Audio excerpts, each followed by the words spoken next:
Hello and welcome back, everyone, to our Magic the Gathering set explorations and Rocket Graphic Commentaries. Sadly, Gerdat is mostly sick, and this is, well, here's the thing. I'm not mostly sick anymore. I'm still partially sick, though, so I'm probably going to be hacking up a small lung as we go through this. But it is important that you know that because of the very weird thing that we're doing today. We're having difficulty actually pinning down what sets or blocks that we have yet to fully explore. So instead, we're going to be exploring a specific card mechanic.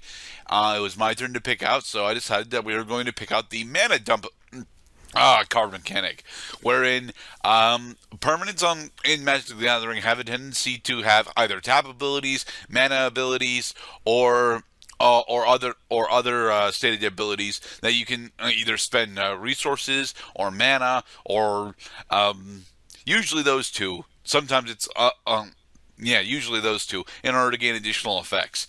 And so we decided that we were going to show off a bunch of the permanents that actually have mana abilities on them. So yeah, I'm hoping I didn't actually go over Cloud's deck before we started in order to make sure that it was all in line. But I'm hoping that yeah, all the permanents that we're going to be playing today, with the exception of our basic lands, because we still need those, are going to have additional mana abilities on them. Well, at activated abilities. Yeah, A, ma- a activated mana. mana a mana ability is an ability that allows you to add mana to your mana pool. An Okay. activated ability is an effect that is only activated when you pay the prerequisite cost, whether it's tapping or spending mana in this case. So Yeah. specifically, the abilities that we're using, hence we are dumping mana into our cards. These are activated abilities that require mana, and as a requirement, any card that does not require mana in order to activate the activated ability is excluded. Right. So, I'm going to be running Celestia because Celestia actually's got a lot of relatively high-end stuff. It's got relatively expensive activated abilities on it. But yeah, I'm hoping specifically to get some really cool ones out. And Mr. Cloud, I'm running Is It. okay then. Kind of a blend of fire and water that allows each of the respective colors to do what they do best and come together to basically destroy people. I am pretty excited for how this is going to go. All right then, let us begin. Yeah, in about 5 seconds. Okay, here we go. All right, roll the dice. So I normally have my deck loaded before we start. This time I loaded my deck after we started. All right, so I won the die roll. I'm going to choose to go first. Nice. And good luck. Uh, Um, I'm pretty sure I want to keep this. Yeah. I can keep this hand, yeah. All right then.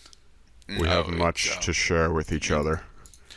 all right. I'm gonna open with a forest, and yeah, with that, I think I'm gonna end. Alrighty then. My turn. I'm actually running Singleton, which is pretty interesting, and that goes for my lands too. I only have one copy of each land in my deck as well. We're gonna see whether it matters amounting to a crap. I'm going to put down a training center, which enter this battlefield tap because I have fewer than two opponents, and I'm going to end my turn. Okay then. All right. I'm gonna put down a plains, and then I'm gonna spend two in order to cast Keeper of the Beasts. You can't cast Keeper of the Beast with that because Keeper of the Beast It requires requires two double green. greens. Never mind. All right, do you have another spell I that do you can not play have right another now? two drop I can cast. Okay, so you can untap your lands because you did not tap them. Thank you. Here we go. My turn. I have available mana now. I just have to keep my images open. Okay. No, I definitely don't control one of those. I'm going to put down a Sulphur Falls. Enters the battlefield tap because I do not control either an island or a mountain. And I'm going to pay a blue, and I'm going to cast the Skywatcher Adept. Okay, then. It has Ooh, level up. It has 3 to level up. That's an activated ability. It's an activated ability that puts a level counter on it, and then it gains abilities depending on how many level counter it has. Okay, so, all right, I'm going to put down Gavany Township, and then I'm going to spend 3 in order to cast Lita, Mechanical Engineer. All right, and with that, I will end. Untap each other artifact. Okay, but you don't control any other artifact creatures. Well, I see that you also have taken to using non-basic lands that also have activated abilities. It was not a requirement per se. That actually, honestly, I can't remember whether we agreed it was a requirement to. Well, more like highly recommended. I mean, Jesus Christ. I mean, our permanents all have activated abilities. Why not our lands too? Right. I think we are approaching the moment when I get to crush you. Though a 3/3 with Vigilance is pretty tough to get around right now.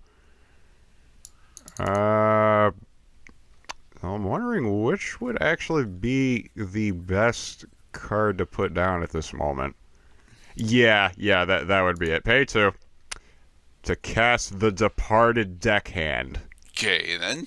I can pay 3 to make it so another creature I control can't be blocked this turn except by spirits. Well, 4.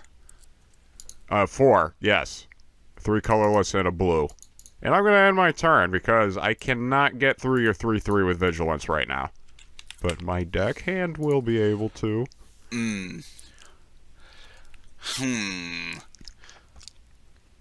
Alright, so I'm going to put down a Core Haven, and then... Legendary land. Yes. And then I think... Yeah, I'm going to spend 2 in order to cast the Bag of Tricks. Bag of dicks. I think... No. I'm going to swing with my Lita Mechanical Engineer. Okay.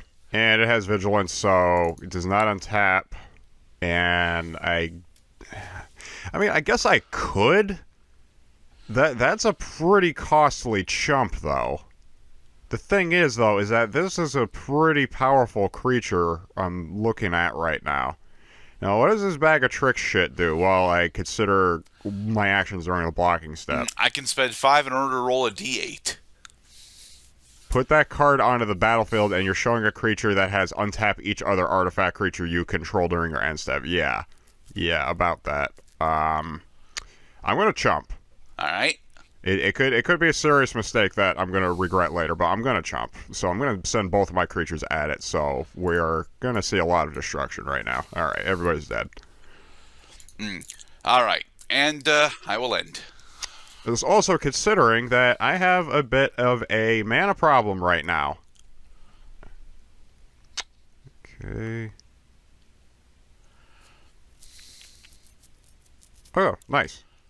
So I do control 2 lands right now, which means that the Spire Bluff Canal enters the battlefield taps. Okay, that's fine. That's fine.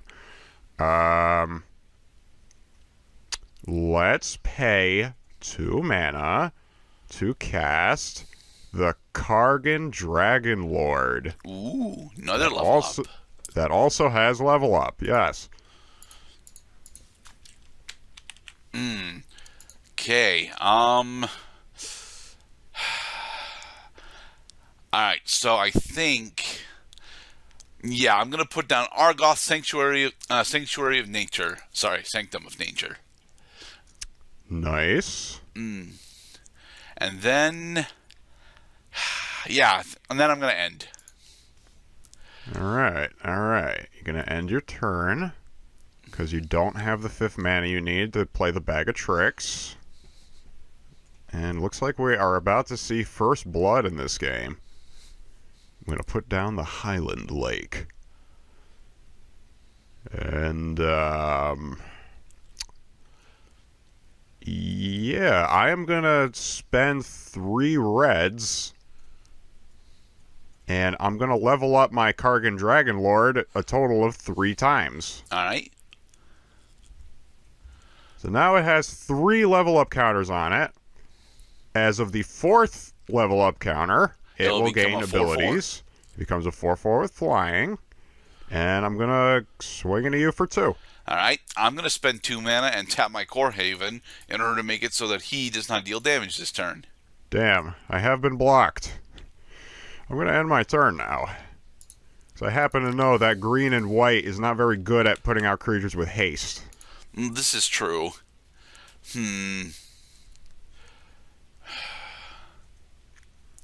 Now, do I want to do this or do I want to gamble? I think I want to gamble, honestly.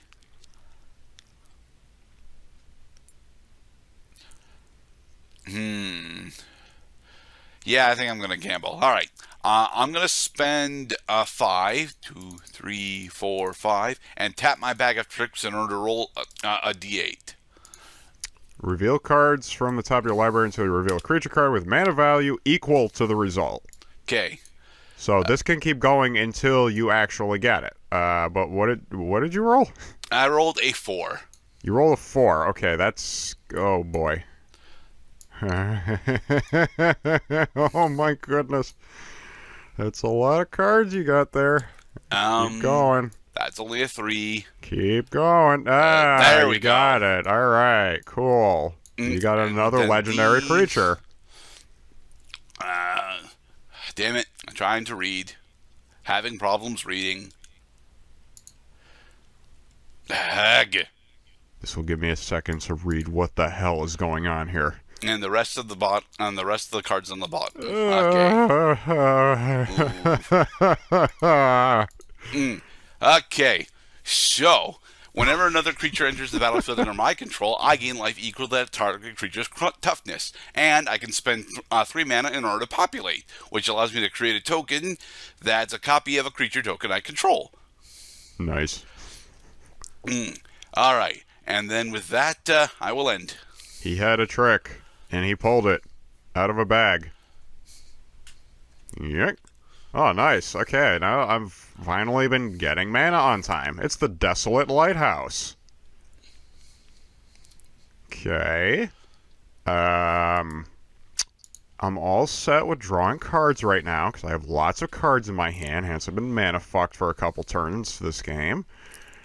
I'm pretty sure one of these reds is going to go into my Kargan Dragon Lord. So now it is a 4/4 with flying. I'm going to adjust its power and toughness. So now that I have a 4/4 with flying, I have the option to strike, which is cool. I just have to figure out what I'm going to do with the rest of my mana this turn.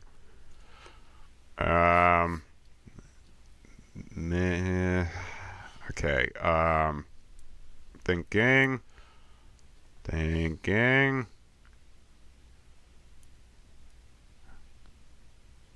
Interesting, okay.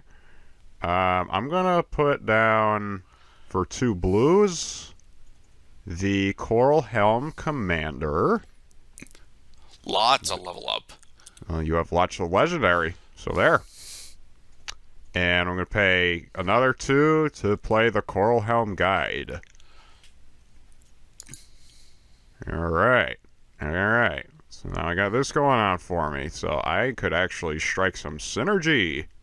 I'm going to fly into you for 4. Okay, then I will take 4. Because now I realize I got to keep up the bleed in order to stay ahead of your life gain. Okay, then. I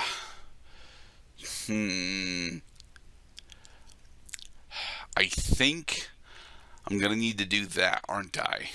But my problem with doing that is that it doesn't actually give me a good answer for you. Yeah, I'd say you have a bit of a predicament on your hands. I won't go into details as to why you have a predicament, but the board suggests you got a bit of a problem. Alright, I'm going to spend 2 greens to cast Keeper of Beasts, allowing me to gain 2 life. Nice.